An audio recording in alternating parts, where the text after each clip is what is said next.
অঞ্চলটোক সুৰক্ষা, এই অঞ্চলটোৰ ৰাইজৰ নিৰাপত্তা, কেৱল এই অঞ্চলটোৰ সুৰক্ষা নহয়, ৰাইজৰ নিৰাপত্তা নহয়, মা ভাৰতীৰ সুৰক্ষাৰ কাৰণে আপোনালোকে অতন্দ্ৰ প্ৰহৰীৰ নিচিনা যেনেদৰে থিয় হৈ আছে, তাৰ বাবে আপোনালোকক সকলোকে মই ভাৰতীয় জনতা পাৰ্টীৰ ৬৫ লাখ কাৰ্যকৰ্তাৰ হৈ আন্তৰিক ধন্যবাদ আৰু কৃতজ্ঞতা জ্ঞাপন কৰিছোঁ।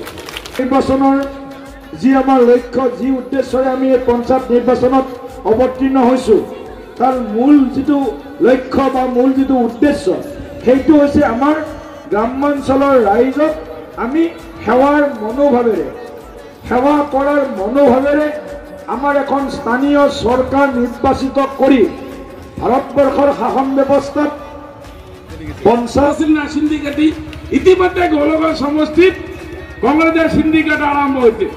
আমরা জেলা মানুষক টিকিট দেই নাই এপি, কংগ্রেসের মানুষ খুঁজি পাই না বলে জেডপিসি ক্যান্ডিডেট দিচ্ছে, হয় না নয়?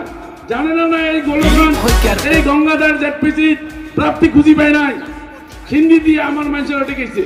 গতিকে খুব সাবধান, কংগ্রেসে কোনো কথা কংগ্রেসে ভুল যাবেন না। প্রত্যেকটা এপি, প্রত্যেকজন জেডপিসি আমরা বিপুল ভোটে জয়যুক্ত করি।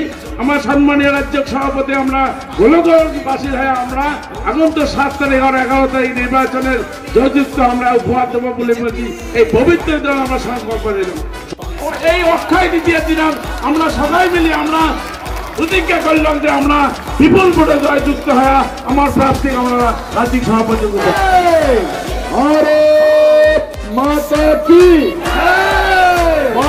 बीजेपी जिंदाबाद, बीजेपी जिंदाबाद, एजीपी जिंदाबाद, एजीपी एनडीए जिंदाबाद, एनडीए जिंदाबाद, नरेंद्र मोदी जी जिंदाबाद, नरेंद्र मोदी जी जिंदाबाद, अमित शाह जी जिंदाबाद, अमित शाह जी जिंदाबाद, जेपी नड्डा जी जिंदाबाद, डॉक्टर हिमंत बिश्व शर्मा डगरिया जिंदाबाद, डॉक्टर हिमंत बिश्व शर्मा डगरिया जिंदाबाद, डॉक्टर हिमंत बिश्व शर्मा डगरिया बीजेपी धुबरी जिला সকলে কার্যকর্তা জিন্দাবাদ জিন্দাবাদ। ঘৰে ঘৰে সকলোতে ককাই তাৰ মুখতে মোদীজী হিমন্ত বিশ্বৰ বিকাশ আজি সভাতে।